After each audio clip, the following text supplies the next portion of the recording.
तो देखिए, स्वागत की तैयारी कांग्रेस ने पूरी कर ली है और इसे लेकर क्या तैयारी कांग्रेस की है, हमारे सहयोगी अंकुश शर्मा भी हमारे साथ जुड़ गए हैं जो बताएंगे कि किस तरह से कांग्रेस लगातार बैठकें कर रही है, क्या कुछ कार्यक्रम राहुल गांधी का रहेगा। साथ ही बीजेपी से प्रवक्ता अनुराग अग्रवाल भी हमारे साथ जुड़ गए हैं, बीजेपी के सीनियर लीडर हैं, और साथ ही हमारे साथ नितिन भंसाली भी मौजूद रहेंगे जो कि कांग्रेस के प्रवक्ता हैं। चर्चा हम इसी को लेकर करेंगे कि ये जो राहुल गांधी का दौरा है, कितना खास ये दौरा हो जाता है और क्या मायने इस दौरे के निकाले जाएं, इन तमाम चीजों को लेकर चर्चा करेंगे। सबसे पहले अंकुश बता दीजिए कि कैसी है कांग्रेस की तैयारी राहुल गांधी के स्वागत की।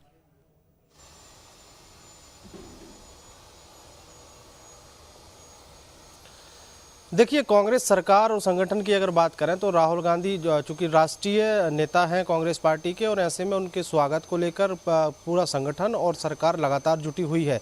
मुख्यमंत्री भूपेश बघेल उत्तर प्रदेश और पंजाब दौरे पर थे और जैसे ही वो रायपुर पहुंचे तो सबसे पहले उन्होंने उस स्थान का जायजा लिया जहां पर राहुल गांधी के लिए कार्यक्रम आयोजित होना है। छत्तीसगढ़ सरकार इस दिन कई योजनाओं की शुरुआत करने जा रही है और ये शुरुआत जो है अपने राष्ट्रीय नेता राहुल गांधी से कराने की तैयारी में पहले से ही कांग्रेस थी और उसी दिन की तैयारी जो है 3 फरवरी को एक बड़ा आयोजन, बड़ा समारोह कह सकते हैं कि 3 दिनों का ये मेला लगेगा, जिसमें पहले दिन की शुरुआत में राहुल गांधी करीब 3.5 घंटे इस कार्यक्रम में शामिल रहेंगे। कई अलग अलग आयोजनों के माध्यम से राहुल गांधी जो है जनता से जुड़ेंगे। इसके अलावा जो भूमिहीन कृषि मजदूर हैं उनके साथ, महिलाओं के साथ, मजदूरों के साथ और किसानों के साथ उनका भोजन तक का कार्यक्रम जो है वो रखा गया है। तो तमाम कार्यक्रम जिस तरीके से जारी हुआ है उस लिहाज से अगर देखा जाए तो सरकार की तैयारियां पहले से ही चल रही थीं, क्योंकि जैसे ही ये स्पष्ट हो गया, तय हो गया कि राहुल गांधी ने रायपुर आने का 3 तारीख को समय दिया है, उसके बाद इन तैयारियों में तेज़ी लाई गई। और नया रायपुर की अगर बात करें तो वर्धा की तर्ज पर सेवाग्राम जो है वहाँ पर बनने जा रहा है और उसको लेकर शिलान्यास की तैयारी जो है वो भी कर ली गई है। कई योजनाओं की शुरुआत जो है वो छत्तीसगढ़ से होगी, उसके लिए भी तैयारी कर ली गई है और अभी भी लगातार तैयारियां चल रही हैं। इसके लिए सरकार के लोग भी उस कार्यक्रम की तैयारियों में जुटे हुए हैं और संगठन के लोग भी उस कार्यक्रम की तैयारियों में जुटे हुए हैं। बिल्कुल, तो तैयारियां लगातार जारी है और अमर जवान ज्योति की भी यहाँ पर आधारशिला रखी जानी है, शिलान्यास इसका भी किया जाना है। हमारे साथ बीजेपी से भी अनुराग जी जुड़े हुए हैं, उनसे भी हम चर्चा करेंगे। लेकिन नितिन भंसाली जी, कांग्रेस अब अमर जवान ज्योति रायपुर में भी लाने जा रही है। विवाद हम पिछले कुछ दिनों से देख रहे हैं, इसे लेकर देखने को मिल रहा है। पहले जब अमर जवान ज्योति का जो स्मारक है उसके साथ जब विलय कर दिया गया तो उसके बाद से ही हम देख रहे हैं कि सियासत इस मसले को लेकर हो रही है, कांग्रेस लगातार सवाल उठा रही है। लेकिन अगर छत्तीसगढ़ में अब अमर जवान ज्योति जिस तरीके से राहुल गांधी आ रहे हैं नींव रखी जाएगी, तो आपको नहीं लगता कि विवाद और ज्यादा बढ़ जाएगा?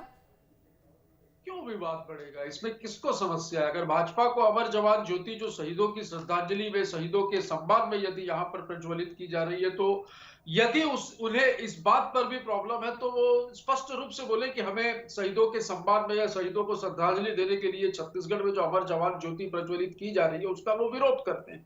विरोध तो करना नहीं है।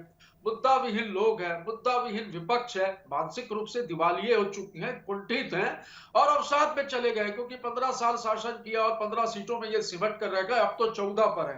तो राहुल गांधी जी जो है वो कोई एक योजना के लिए या एक शिलान्यास के लिए नहीं आ रहे हैं। लगभग 4 कार्यक्रम, कुल 4 कार्यक्रम तय किए गए, जिसमें मैं आपको बता दूं, राजीव गांधी ग्रामीण भूमिहीन कृषि मजदूर योजना के तहत 4.5 लाख हितग्राहियों को प्रति वर्ष 6,000 रुपया राज्य सरकार देगी। पूरे देश में पहली इस प्रकार की एक योजना बनाई गई है भूमिहीन मजदूरों के लिए, कृषकों के लिए। तो एक बहुत बड़ी योजना है जो छत्तीसगढ़ लॉन्च करने जा रही है। इसकी पहली किस्त जो है राहुल गांधी जी जारी करेंगे। साथ ही 13,269 राजीव गांधी मितान क्लब बनाए गए, जिसमें हम युवाओं को रोजगार के लिए प्रेरित करेंगे, उन्हें जोड़ेंगे। इसके साथ ही अमर जवान ज्योति की जो आपने बात की, तो शहीदों को श्रद्धांजलि पूरे देश में जहां पर भी सेना के, पुलिस के, सशस्त्र बलों के जवान शहीद हुए होंगे या होंगे, उनके स्मृति में, उनकी याद में यहाँ पर अमर जवान ज्योति जलाई जा रही है। सेवाग्राम की तर्ज पर बापूजी के सिद्धांतों पर कांग्रेस गांधीवादी विचारधारा के उस पे रास्ते पर चलती है और उसी तर्ज पर, वर्धा की तर्ज पर रायपुर में सेवाग्राम बनाया जा रहा है, जिससे हम आने वाली पीढ़ी को बापूजी के सिद्धांतों से इतिहास को हम आजादी के इतिहास को हम लोगों को बता पाए। तो इन सारी चीजों में भाजपा को कहीं कोई समस्या मुझे लगता है होनी नहीं चाहिए, पर यदि है तो देखिए मुद्दे है नहीं और किसी भी तरीके से कुछ भी बोल बिल्कुल, अनुराग जी से ही समझ लेते हैं। आप कह रहे हैं कि बीजेपी को कोई समस्या होनी नहीं चाहिए, लेकिन उनसे समझते हैं उनकी क्या राय है इस बारे में। अनुराग जी, आप इत्तेफाक रखते हैं इस बात से कि किसी तरह की कोई समस्या नहीं है अगर एक अमर जवान ज्योति रायपुर में भी हो जाए, जो कि पहले दिल्ली में थी और उसका विलय अब कर दिया गया है स्मारक के साथ? हीना जी, राहुल गांधी को यहाँ लाने की जो योजना है, भूपेश बघेल की योजना सफल हुई कि नहीं हुई, ये तो तब पता चलेगा जब राहुल गांधी जी वापस जाएंगे। लगातार 2 वर्षों से भूपेश बघेल जी प्रयास कर रहे थे कि उनके नेता राहुल गांधी जी यहाँ आए, लेकिन राहुल गांधी जी लगातार समय देके इनकार कर रहे थे। याद करिए पिछले समय जब विधायकों को लेकर ये गए थे, तब छत्तीसगढ़ पूरा जानता था कि भूपेश बघेल जी अपनी सीट बचाने गए हैं, लेकिन ये कहते थे कि हम अपने नेता राहुल गांधी जी को आमंत्रित करने गए हैं और मैं स्वयं राहुल गांधी से मिला हूं और वो राज्योत्सव में आने के लिए सहमति प्रदान किए हैं और जब वो आएंगे तब हम यहाँ पे देखेंगे। राज्योत्सव में राहुल गांधी जी का आना नहीं हुआ। फिर ये कहते रहे कि राहुल गांधी जी को हम बस्तर का विकास दिखाएंगे, बड़ा जोर शोर से तैयार हुई, फिर राहुल गांधी जी नहीं आए। तो अब भूपेश बघेल जी राहुल गांधी को लाने में सफल होते दिख रहे हैं, लेकिन मुख्य मुद्दा है कि राहुल गांधी जी अब आएंगे तो उनसे एक अपेक्षा है कि छत्तीसगढ़ में आज भी जो भूपेश जी और टीएस सिंहदेव जी वाला जो मामला है उसका पटाक्षेप करके जाएं, क्योंकि अभी कुछ दिन पहले सिंहदेव जी ने फिर एयरपोर्ट में कहा था कि जिन लोगों ने बृहस्पति सिंह के मार्फत मुझे हत्या करवाने का आरोप लगाया था वही मेरी छवि खराब करने की कोशिश कर रहे हैं। तो राहुल गांधी जी जब वापस जाते जाते अगर इस मामले का पटाक्षेप कर जाएं तो मुझे लगता है तब भूपेश जी की यात्रा सफल होगी या असफल होगी तब पता चलेगा। अब बात आते हैं अमर जवान ज्योति के ऊपर। शहीदों के याद में, शहीदों के लिए अगर कोई भी कार्यक्रम होते हैं या कोई भी स्मारक बनता है, कोई भी आयोजन होते हैं, तो पूरा देश खुले दिल से उसका स्वागत करता है। इसमें फिर भाजपा और कांग्रेस जैसी कोई बात नहीं होती, लेकिन इसमें भी मानना पड़ेगा भूपेश बघेल जी को कि वे कोई ना कोई उपाय आय के ढूंढ ही लेते हैं। यहाँ 2 मुख्य कार्यक्रम के लिए राहुल गांधी जी आ रहे हैं। कांग्रेस के बताने के अनुसार एक अमर जवान ज्योति के प्रज्वलन के लिए, दूसरा वर्धा में सेवाग्राम की तर्ज पर एक सेवाग्राम बनाने के लिए। देखिए मुझे लगता है कि कांग्रेसियों को इतिहास पढ़ना चाहिए। कितने कांग्रेसी अमर जवान ज्योति में गए हैं और वहां की क्या स्थिति, एकदम वास्तविक स्थिति समझिएगा सिन्हा जी। अमर जवान ज्योति 1972 में 1971 के शहीदों को सम्मान देने के लिए ज्योति प्रज्वलित की गई। बिल्कुल, और ये 50 सालों से चल रही थी, लेकिन सवाल ये है कि जब इसकी शुरुआत हुई थी अमर जवान ज्योति की, उस वक्त कांग्रेस की सरकार थी और जो स्मारक है जिसमें विलय किया गया है वो बीजेपी की सरकार के दौरान शुरू हुआ, इसलिए भी कांग्रेस यहाँ पर सवाल उठा रही है। विलय करने की आवश्यकता क्या थी? ऐसा क्या था भाई जो आपने उसको विलय किया? ये भी एक प्रश्न बनता है। अगर ऐसी बात करें कि वो स्मारक कांग्रेस का था, ये स्मारक भारतीय जनता पार्टी बड़ा दुखद है। जी, नितिन जी कुछ कहना चाह रहे हैं, कहिए नितिन जी। उसमें एक विडंबना की आवाज सबसे पहले क्लियर नहीं है, ये क्या बोल रहे हैं, चिल्ला चिल्ला के कुछ समझ में नहीं आ रहा है। ठीक है, मैं आऊंगी अनुराग जी आपके पास। नितिन जी अपनी बात रखना चाह रहे हैं, उसके बाद मैं आपसे भी इसका जवाब लूंगी कि क्या वजह इसके पीछे रही, क्यों विलय किया गया। देखिए शीलम, मैं ये पूछना चाहता हूँ कि यदि अमर जवान ज्योति छत्तीसगढ़ में जल रही है शहीदों की याद में, शहीदों की स्मृति में, शहीदों को सच्ची श्रद्धांजलि देने के उद्देश्य से, तो इसमें भारतीय जनता पार्टी को क्या कोई दिक्कत है? क्या शहीदों के सम्मान से भी इनको दिक्कत है? अब मैं ये पूछना चाहूंगा कि दिल्ली में 50 साल से जो अमर जवान ज्योति जल रही थी इंडिया गेट में, उसको हटाने का क्या उद्देश्य था? क्या ऐसी वजह थी कि उसको हटाया गया? नहीं, लेकिन बीजेपी कह रही है कि हटाया नहीं गया, उसका विलय किया गया, ये बीजेपी का तर्क है। किया गया विलय, जो एक याद देखिए, ये हमेशा इतिहास और संविधान इन दोनों को पलटने का काम बीजेपी बड़ी बखूबी से कर रही है, लेकिन अपने मंसूबों पे वो कामयाब नहीं होगी, हम होने नहीं देंगे। लगातार आप देखिए इतिहास से छेड़छाड़ करना और इस प्रकार के मतलब संविधानिक, क्या यही वजह है नितिन जी कि अब जो राहुल गांधी का दौरा है उसे भी हम इससे जोड़कर देखा जाए, ये जो विवाद पूरा बढ़ा, अब राहुल गांधी कल आ रहे हैं छत्तीसगढ़ में, तो क्या ये भी एक वजह रही कि इसका भी शिलान्यास उन्हें करना था? राहुल गांधी जी काफी समय से छत्तीसगढ़ नहीं आए थे, और मैं तो कह रहा हूँ सिर्फ अमर जवान ज्योति नहीं है, इसमें राजीव गांधी ग्रामीण भूमिहीन जो कृषक और जो मजदूर है उनकी योजना का शुभारंभ हो रहा है, राजीव गांधी मितान क्लब की किस्त जारी हो रही है, सेवाग्राम का शिलान्यास हो रहा है, और अमर जवान ज्योति का भी जो जहां पे बनाई जानी है उसका शुभारंभ या उसका शिलान्यास होना है, ऐसा नहीं। बिल्कुल, कोई महाराष्ट्र कार्यक्रम की में आए। वर्धा की तर्ज अब- पर जो सेवाग्राम बनाया जाना है जिसका आप जिक्र कर रहे हैं, उसे लेकर बीजेपी क्या राय रखती है? बीजेपी के जो हमारे साथ सीनियर लीडर जुड़े हुए हैं उनसे समझ लेते हैं। अनुराग जी, एक सेवाग्राम भी वहां पर बनेगा अब महाराष्ट्र की वर्धा की तर्ज पर। शीला जी, मैं उम्मीद करूंगा कि सिलसिलेवार अमर ज्योति जवान से वर्धा तक के प्रश्नों का उत्तर मुझे देने के लिए समय देंगी। अमर ज्योति जवान की वास्तविक ऐतिहासिक तथ्य ये है कि जब उसमें 1971 के युद्ध के इस को याद किया जाता था, लेकिन वहां पे जिन शहीदों के नाम अंकित है, जिन सैनिकों के नाम अंकित है, वे प्रथम विश्व युद्ध में और इंडो अफगान युद्ध में अंग्रेजों की तरफ से लड़े थे।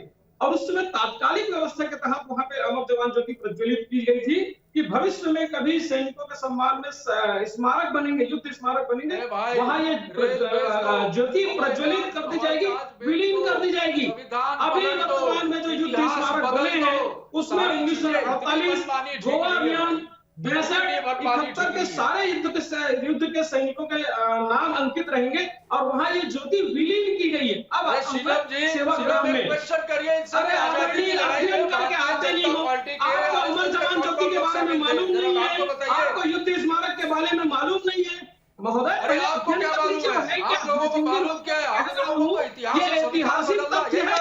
अरे जिस राहुल गांधी के ट्वीट के पीछे पीछे पूरी कांग्रेस भागती है भाई, उनके इन्हीं विचारों से आज कांग्रेस तथ्यों को तो समझिए, तथ्यों को तो पूरा होने दीजिए। दूसरी बात, आप यहाँ पे जो अमर शहीद जवान ज्योति जल रही है, भारतीय जनता पार्टी के शासनकाल में 2006 में माननीय राष्ट्रपति महोदय ने ऊर्जा पार्क में शहीद वाटिका का शिलान्यास किया था। शीला जी, अपनी कोई बात नहीं रखी है, पूरा होने दीजिए, मैंने कहा था पूरा होने दीजिए, मैंने कहा था प्रश्न पूछते तो पूरा होने दीजिए। सर, संक्षिप्त में अपनी बात रखिए, इतना वक्त नहीं आपको दिया जा सकता।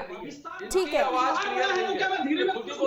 अगर बात का विस्तार है तो पूरा बताना पड़ेगा। चलिए, मैं दोबारा लौटूंगी आपके पास, आप बने रहिए हमारे साथ। अंकुश भी लगातार जुड़े हुए हैं हमारे साथ। अंकुश, जिस तरीके से विवाद अब बढ़ता ही जा रहा है, अब कांग्रेस भी अमर जवान ज्योति वहां पर लेकर आती है, महाराष्ट्र की वर्धा की तर्ज पर सेवाग्राम भी अगर अब छत्तीसगढ़ में होता है, तो ऐसे में विवाद तो ज्यादा बढ़ता यहां पर नजर आ रहा है। लेकिन राहुल गांधी का ये जो दौरा है कल का, क्या राजनीतिक मायने इसके निकाले जाए?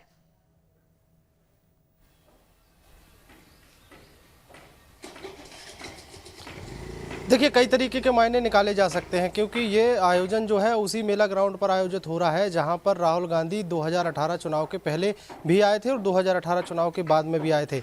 ये वही ग्राउंड है, कॉलेज जो साइंस कॉलेज ग्राउंड है, वहां पर राहुल गांधी ने घोषणा पत्र पढ़ा था। उसके अलावा अगर बात की जाए तो वो चुनाव के बाद भी आए थे, जहां पर वो कई कार्यक्रमों में शामिल हुए थे। चूँकि छत्तीसगढ़ में कांग्रेस की सरकार है और कांग्रेस की सरकार 2018 में बनने के बाद से राहुल गांधी का लंबे समय से इंतजार किया जा रहा था कि सरकार जो है लगातार उनको आमंत्रित कर रही थी कि वो रायपुर आएँ और रायपुर आने के दौरान वो जनता को संबोधित करें, पार्टी के लोगों को संबोधित करें और सरकार के लोगों से मिलें। कई तरह की सियासी मायने इसमें निकाले जा सकते हैं। कई तरह की बातें जो है वो विपक्ष लगातार उठाता रहा है। अभी हाल ही में एक मामला उठाया है जिसमें जो स्वास्थ्य मंत्री टीएस सिंहदेव है, वहां अंबिकापुर से एक विषय उठा है कि एक भारतीय जनता पार्टी के पार्षद ने उनके ऊपर एक आरोप लगाया है जमीन को गलत तरीके से बेचे जाने को लेकर। वो भी एक मामला जो है सियासी तूल पकड़ता हुआ दिखाई दे रहा है। कहीं ना कहीं कई तरह की सियासत जो है वो इसमें होते हुए दिखती रहती है। भारतीय जनता पार्टी लगातार सवाल उठाती रहती है कि राहुल गांधी आएंगे, जिस तरीके से अभी जो पैनल में जुड़े हुए हैं बीजेपी के प्रवक्ता अनुराग अग्रवाल ने शुरुआत में ही कहा है कि वो जो 2.5 साल वाला जो मामला चल रहा था उसका पटाक्षेप होना चाहिए। इसकी ये बात जो है लगातार उठती रही है और जब जब राहुल गांधी का जिक्र आया है तब तब छत्तीसगढ़ में ये मुद्दा जरूर उठा है, विपक्ष की तरफ से उठाया गया है। हालांकि सरकार की तरफ से और संगठन के जो आला नेता हैं उनकी तरफ से पहले ही स्पष्ट कर दिया गया है कि इस तरीके की कोई बात नहीं है। मुख्यमंत्री के तौर पर भूपेश बघेल जो है वो ही रहेंगे। कई तरह की सियासत जो है बिल्कुल 2.5 साल के फॉर्मूले को लेकर भी सवाल बहुत बार उठाए गए हैं। अंकुश, आप बने रहिएगा हमारे साथ और जिस तरीके से बीजेपी और कांग्रेस के प्रवक्ता भी हमारे साथ मौजूद हैं, राजनीतिक मायने हमने समझने की कोशिश की, लेकिन अब आने वाले वक्त में विवाद ना बढ़े, इससे पहले हमने देखा कि छत्तीसगढ़ सरकार और केंद्र सरकार के बीच कई बार टकराव देखने को मिला। चाहे पहले की हम बात कर लें, इससे पहले भी कई बार ये कहा गया कि केंद्र की ओर से फंड जारी नहीं किया जाता। तो क्या इस तरह की चीजें रहती हैं नितिन जी? क्या हम समझे कि ये टकराव केंद्र की जो बीजेपी सरकार है और छत्तीसगढ़ की कांग्रेस सरकार के बीच देखने को मिलता है?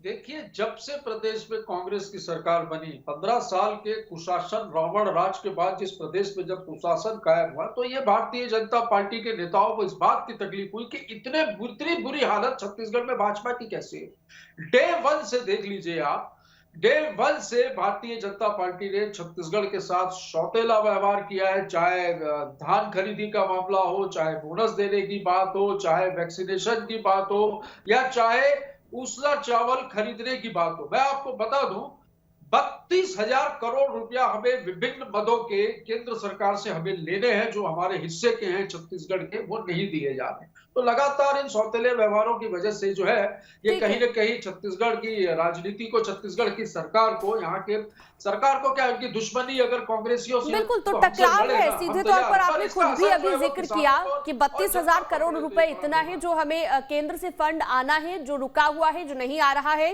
इस पर जवाब दीजिए अनुराग जी। शीला जी, मैं तो उस प्रश्न का जवाब दूंगा जिस ऐतिहासिक तथ्य से ये कर रहे हैं। एक बात बताता हूं मैं, ऊर्जा पार्क में प्रदेश भर के लगभग 1657 शहीदों के नाम की एक दीवार बनी है। शहीद वाटिका में हर व्यक्तियों के नाम पे एक नाम तक लिखा गया वहां पे। अगर भूपेश बघेल जी चाहते तो उसे आगे बढ़ा सकते थे। वर्धा आश्रम की बात करें तो छत्तीसगढ़ में भाजपा शासन काल में 2006 पुरखौती मुक्तांगन बना था, जहाँ छत्तीसगढ़ की संस्कृति, छत्तीसगढ़ के रहन सहन, छत्तीसगढ़ की भाषाएं, बस्तर, वर्धा आश्रम बनाना चाहिए था। उस क्षेत्र को अगर आगे बढ़ाते तो छत्तीसगढ़ के लोगों को यहाँ की संस्कृति की जानकारी से पूरा देश देखता। लेकिन भूपेश बघेल तो वहाँ भी भ्रष्टाचार की धूल सुन रही है और नया भ्रष्टाचार का निर्माण करना चाहते हैं ताकि भ्रष्टाचार की गंगा बहा सके। ये भूपेश बघेल पूर्ण रूप से छत्तीसगढ़ को एटीएम बना के जो उत्तर प्रदेश में। ठीक है, देखिए अपनी अपनी बात एक एक करके अपनी बात रखिए। अनुराग जी, लेकिन ये पुरस्कार मिलेगा कि नहीं मिलेगा, ये तो राहुल गांधी के इस दौरे को लेकर क्या प्रतिक्रिया है आपकी? चलिए, वो सब चीजें हैं, पुराने विवाद है, उनका हम जिक्र नहीं करेंगे। आज का जो मुद्दा है उस पर हम आएंगे। कल का जो दौरा है, अनुराग जी बात सुनिए, कल का जो राहुल गांधी का दौरा है उसे किस तरह से देखते हैं आप? 3 साल के अंदर अनुराग जी बात सुनिए। 15 साल में 30 करोड़ रुपए लिया, 30,000 करोड़ रुपए लिया, कर्ज के दलदल में डुबा के छोड़ा है आप लोग छत्तीसगढ़ को।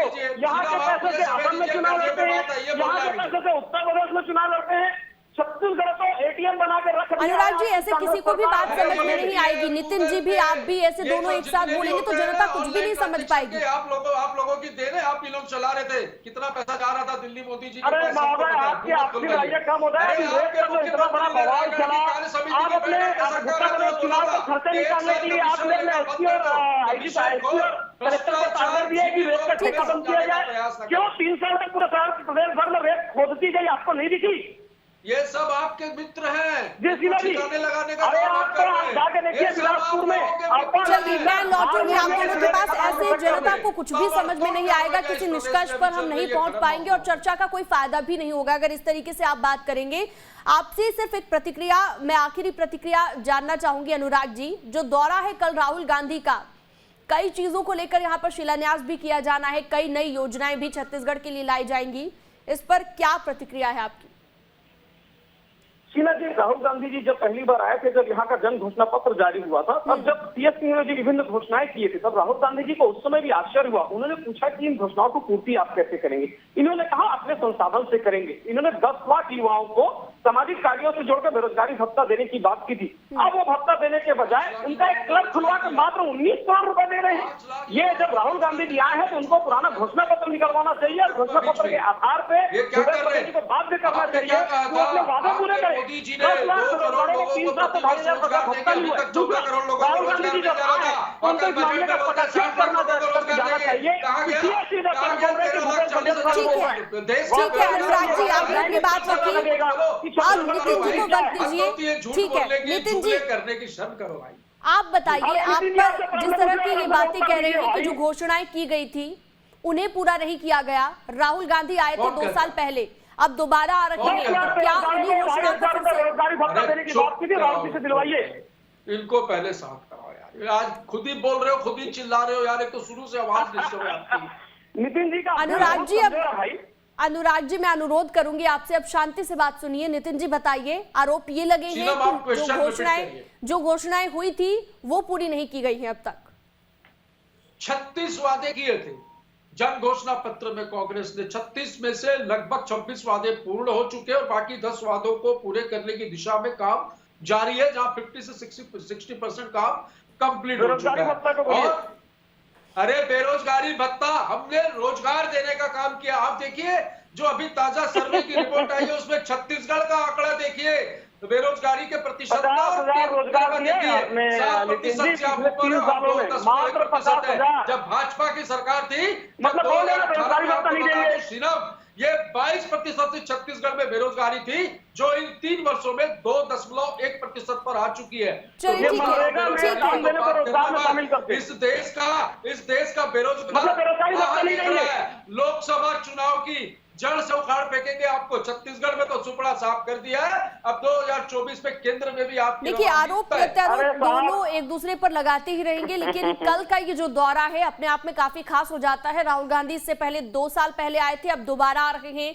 क्या कुछ सौगात छत्तीसगढ़ को मिलती है और इसके साथ ही जो योजनाएं वो लेकर आ रहे हैं, इनका भी हमने जैसा कि जिक्र किया। आप दोनों का बहुत बहुत शुक्रिया जुड़ने के लिए। हमारे साथ बीजेपी से अनुराग जुड़े थे और साथ ही नितिन भंसाली हमारे साथ जुड़े हुए थे कांग्रेस से प्रवक्ता। तो चर्चा इसी बात को लेकर की कि कल का जो राहुल गांधी का दौरा है कितना खास, किन मायनों में ये खास होने जा रहा है, इस पर नजरें टिकी रहेंगी। फिलहाल के लिए इस खास पेशकश में इतना ही। दीजिए इजाजत, नमस्कार।